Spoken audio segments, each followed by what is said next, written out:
রাউজান উপজেলার ডাবুয়া ইউনিয়নের রামধন জমিদার বাড়ি চট্টগ্রামের অন্যতম ঐতিহাসিক স্থান। এই বাড়িটি 1850-1950 সালের মধ্যেই নির্মিত হয় এবং একসময় জমিদার রামধন ও তার ভাই রামগতিধরের অধীনে ছিল। বর্তমানে এটি ঐতিহ্যবাহী স্থাপনা হিসেবে পরিচিত। রামধন জমিদার বাড়ির স্থাপত্য মোগল ও বাংলার ঐতিহ্যবাহী শৈলীর মিশ্রণ দেখা যায়। বাড়ির প্রবেশদ্বারে বিশাল তোরণ, শাল বাঁধানো পুকুর, নাচখানা, রামধর দিঘি ও মন্দির রয়েছে। বাড়ির দেওয়াল ও ছাদের কারুকাজ, খিলান ও স্তম্ভের নকশা ঐতিহাসিক স্থাপত্যের নিদর্শন। জমিদার রামধন ও রামগতিধর ডাবুয়া ইউনিয়নের বিভিন্ন প্রতিষ্ঠানে বিশেষ অবদান রেখেছেন। তারা ডাবুয়া জগন্নাথ হাট, ডাবুয়া ইউনিয়ন পরিষদ ভবন, চিকদাইর পুলিশ ফাঁড়ি, Raozan RRSC model high school প্রতিষ্ঠায় জমিদান ও সহায়তা করেছেন। ডাবুয়া ইউনিয়ন পরিষদের চেয়ারম্যানের দায়িত্ব পালন করেছেন জমিদার বংশের বরদাচরণ ধর। পরে দৈনিক আজাদির বার্তা সম্পাদন প্রয়াত সাধন ধর 27 বছর ধরে চেয়ারম্যানের দায়িত্ব পালন করেন। বর্তমানে রামধন জমিদার বাড়ি একটি ঐতিহাসিক স্থান হিসেবে চিহ্নিত। অনেকেই এই স্থানে এসে জমিদার আমলের স্থাপত্য শৈলী ও ঐতিহ্য উপভোগ করেন। যদিও জমিদারি প্রথা বিলুপ্ত হয়েছে, তবুও এই বাড়ি রাউজান ও ডাবুয়া এলাকার ইতিহাস ও সংস্কৃতির প্রতীক হয়ে দাঁড়িয়ে আছে। রাউজান উপজেলার ডাবুয়া ইউনিয়নের রামধন জমিদার বাড়ি একসময় চট্টগ্রামের অন্যতম ঐতিহ্যবাহী জমিদার বাড়ি হিসেবে পরিচিত ছিল। ব্রিটিশ শাসনামলে নির্মিত এই বাড়িটি ছিল রামধন ও তার ভাই রামগতিধরের অধীনে। রামধন ধরের মৃত্যুর পর তার পুত্র তেজেন্দ্রচন্দ্র ধর জমিদারি পরিচালনা করেন। 1955 সালে 6 জুন তেজেন্দ্রচন্দ্র ধরের মৃত্যুর পর জমিদারের প্রথা বিলুপ্তির পথে চলে যায়। বর্তমানে জমিদার বংশের কিছু সদস্য যেমন তেজেন্দ্রচন্দ্র ধরের মেয়ে ছবিধর ঐতিহ্যবাহী এই বাড়িতে বসবাস করেছেন। তবে বাড়িটির অন্যান্য অংশে কালের বিবর্তন অনেক পরিবর্তন এসেছে। দেওয়ালে পলেস্তারা উঠে গেছে, শেওলা জমেছে এবং বাড়িটি বিভিন্ন স্থানে বাদকের চাপ স্পষ্ট। তথাপি জমিদার বাড়ি সামনে বিশাল মন্দির, নাচখানা, তোরণ, রামগতি দিঘি, পুকুর ইত্যাদি ঐতিহ্যবাহী স্থান আজও টিকে আছে। আজকে আমরা কথা বলবো তেজেন্দ্রচন্দ্রের মেয়ে ছবিধর অর্থাৎ রামধন ধরের নাতনি ছবিধর। ওনারা দুইজন এখনও আছে, ওনারা এক ভাই এক বোন এখনও আছে। ওনারা এক ভাই এক বোন এখনও চিরকুমার হয়ে আছে।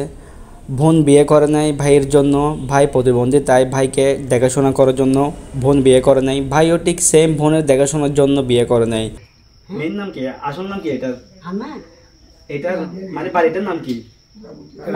রামধন ভবন ধরে আর কি, রামধন ভবন। আচ্ছা আচ্ছা, আমার দাদা আর কি ওটা। আপনার দাদা? আমি নাতনি আর কি। নাতনি। বাবা কোথায় আপনার? বাবা তো মারা গেছে অনেক বছর আগে। বাবা মারা গেছে, তো মানে তারপর থেকে এখানে। ও আচ্ছা, এইদিকে একটা আপনার ইয়ে আছে তো, স্কুল একটা আছে না? মানে কি নাম দেয়? রামধন ধর, রামধন স্কুল। হ্যাঁ হ্যাঁ হ্যাঁ হ্যাঁ, নাম আছে। বাবা দিয়েছে প্রতিষ্ঠাতা উনি। আচ্ছা, এটা এমনি কত বছর হচ্ছে? 250 বছর। 250 বছর বাড়ির বয়স? 250 বছর। মানে এটা আসলে আপনার দাদাদের ছিল, কি করতো এখানে? এখানে তো সবকিছু ছিল। এইটা যে জমিদারি কাছারি গো, এটা বাইরে দেখছেন যে সামনে ব্যাংক। আচ্ছা, বাইরে ওটা ব্যাংক ছিল? ভেঙে গেছে, ভেঙে গেছে। ব্যাংক ছিল। আর এখানে জমিদারি কর্মচারীরা থাকতো, আরো অনেক লোক থাকতো আগে এগুলো না? আপনার কোন বয়স কত হয়েছে? 92। 92? দুইজন থাকেন যে?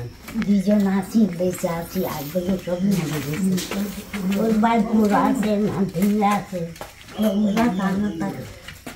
কেমন থাকে ওইখানে? আপনারা মানে খাওয়া দাওয়া করেন কিভাবে? রান্না বান্না করি, খাই। রান্না বান্না কে করেন? আমি করেন? গ্যাসের চুলা আছে না? এটা এখন মানে আর হচ্ছে কেউ নেই, শুধু আছেন আপনি আর আপনার ভাই আর এদিকে এলাকার গুলো আছে আর কি। আপনাকে দেখে ভালোই লাগলো। অর্থাৎ তারা দুজনেই এখন চিরকুমার। তাদের বংশধরের মধ্যে শুধু তারা দুজনেই আছে। ওনারা নাকি ছিল 8 ভাই 5 বোন, তার মধ্যে সবাই মারা গেছে। শুধুমাত্র বংশধর হিসেবে ওনারাই দুজনেই আছে। এবং ওনাদের বংশধর ধরতে গেলে ওনাদের ভাইদের ছেলে মেয়ে অর্থাৎ ওনাদের নাতি নাতনি বিভিন্ন শহর অঞ্চলে, ঢাকায় এবং কিছু ইন্ডিয়ার মধ্যে বসবাসরত আছে। কিন্তু বর্তমানে এই রামধন ভবনটি শুধু দেখাশোনা এবং তাদের বংশধর আছে, ছবিধর এবং ওনার ভাই। তো এটাই হলো সেই 250 বছরের পুরানো রামধন জমিদার বাড়ি। তো কিভাবে যাবেন আপনারা? প্রথমে রাউজান মুন্সিরঘাটা থেকে জগন্নাথপুর হাট বললেই ওরা নামাই দিবে। জগন্নাথপুরের হাটের একটু আগেই একটু হেঁটে গেলে 5 মিনিট লাগবে। 5 মিনিটে গেলে দেখবেন এই ভবনটি। তো যাবেন, ঘুরে ঘুরে দেখবেন এবং দেখেন তাদের সামনে রাস্তা, ঠিক এই পাশ দিয়ে একটু ভিতরে গেলেই সেই বাড়িটি পেয়ে যাবেন। অথবা আপনারা যদি তাও কষ্ট হয়, আপনারা সমস্যা নাই, আপনারা রামধন ভবন দিয়ে গুগল ম্যাপে চার্জ দিলে আপনারা ম্যাপ বরাবর চলে যেতে পারবেন, কোনো কষ্ট হবে না। তো দেখেন এরিয়াটা অনেক সুন্দর, খুবই ভালো লাগলো জিনিসগুলো দেখে। তো আজকের মতো এতটুকু, ধন্যবাদ।